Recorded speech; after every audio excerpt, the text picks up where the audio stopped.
সাংবিধানিকভাবে আওয়ামী লীগকে নিষিদ্ধের দাবি করেছে ইনকিলাব মঞ্চ। শাহবাগের গণহত্যার বিচার ও আওয়ামী লীগ নিষিদ্ধের দাবিতে শহীদ সমাবেশে এই দাবি করেন ইনকিলাব মঞ্চ।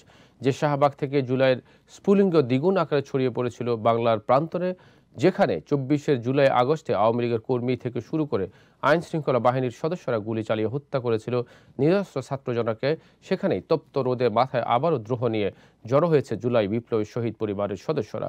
শুধু জুলাই নয়, পিলখানা কিংবা শাপলা হত্যাকাণ্ডের শিকার ভুক্তভোগী পরিবারগুলির সদস্যরাও এসেছে ইনকিলাব মঞ্চের গণহত্যার বিচার ও আওয়ামী লীগ নিষিদ্ধের দাবিতে ডাকা শহীদী সমাবেশে। রংপুরে জুলাইয়ের উত্তাল সময়ে বাহু প্রসারিত করে ঘাতকের বুলেটের সামনে বুক পেতে দেওয়া শহীদ আবু সাইদের পরিবার থেকে শুরু করে ঢাকার শহীদ মোসলেউদ্দিনের ছোট্ট শিশু আফনান বা পিলখানায় হত্যাকাণ্ডের শিকার মেজর তানভীরের স্ত্রী সবাই ছিলেন উপস্থিত।